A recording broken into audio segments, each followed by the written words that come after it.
U-boats are naval submarines operated by Germany, including during the First and Second World Wars. The term is an anglicized form of the German word U-boat, a shortening of undersea boat. In World War II, Karl Dönitz, Supreme Commander of the Kriegsmarine's U-boat arm, was convinced the UK and its convoys could be defeated by new tactics, and tried to focus on convoy battles.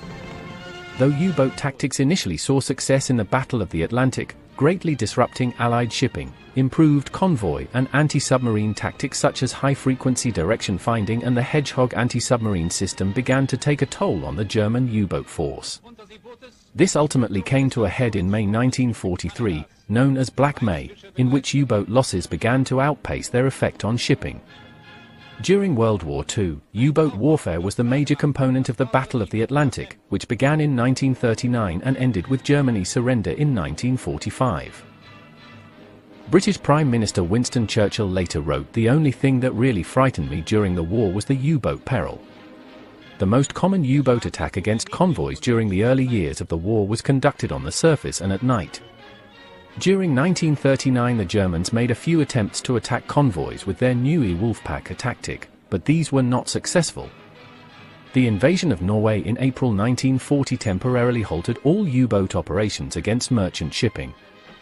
During the invasion many technical problems with the German torpedoes were exposed, and only in August 1940 could the campaign against convoys be revived. There were now fewer U-boats operational than at the beginning of the war, but thanks to the new bases in France and Norway, U-boats could reach their operation grounds far more easily.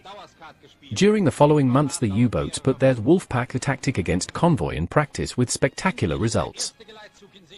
This period, before the Allied forces developed truly effective anti-submarine warfare tactics, was referred to by German submariners as the happy time. In the beginning of 1941, British countermeasures began to take effect. In March 1941, the three leading U-boat aces were sunk during convoy battles. In May 1941, the British were able to break into German secret naval Enigma communications and could henceforth reroute convoys around U-boat concentrations. When American warships started to escort Atlantic convoys, the U-boats were restricted in their operations as Hitler wanted to avoid conflict with the US. The campaign against merchant shipping received further impediments when Hitler interfered on two occasions. First, he insisted that a small force of U-boats be kept on station in the Arctic as a precaution against a possible Allied invasion in Norway, and next, he ordered a substantial force of U-boats to operate in the Mediterranean in order to support the Italians and Rommel's Afrika Korps. The revised approach saw Dönitz micromanaging operations at sea from his headquarters in occupied France, relying on the supposedly unbreakable Enigma code to transmit and receive orders and coordinate movements. U-boat movements were controlled by U-boat command from Carnival. U-boats usually patrolled separately, often strung out in lines across likely convoy routes to engage merchant ships and small vulnerable destroyers, being ordered to congregate only after one located a convoy and alerted the pack. Tactics consisted of as many U-boats as could reach the scene of the attack. With the exception of the orders given by the BDU, U-boat commanders could attack as they saw fit. Often they were given a probable number of U-boats that would arrive, and when they were in contact with the convoy, make call signs to see how many had arrived. If their number was sufficiently high compared to the expected threat of the escorts, they would attack. This led to a series of successful pack attacks on Allied convoys in the latter half of 1940, known as the happy time to the U-boat men. While the German pack tactic was effective, it had several drawbacks.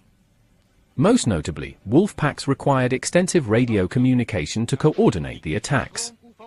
This left the U-boats vulnerable to a device called the high-frequency direction finder, which allowed Allied naval forces to determine the location of the enemy boats transmitting and attack them. The pack tactic was able to bring about a force concentration against a convoy, but no tactics for coordinated attack were developed. Each commander present was left to move against the convoy as he saw fit. The escort groups developed group tactics against U-boat attack, gaining an advantage. As packs got larger, the risks from this lack of coordination increased, such as overlapping attacks, collision or friendly fire incidents. In May 1943, for example, two U-boats stalking a Gibraltar convoy, U-439 and U-659, collided, with the loss of both. Away from the Atlantic, the U-boat arm had less scope for pack attacks. Operation Drumbeat against U.S. shipping in early 1942, off the U.S. eastern coast, and Operation Newland in the Caribbean, were conducted by U-boats on individual patrol, until the introduction of a convoy system there saw the U-boats withdraw to easier hunting grounds. In the South Atlantic and the Indian Ocean, individual routing by the Allies and small numbers of U-boats active there again saw the employment of the lone wolf approach by the U-boat arm.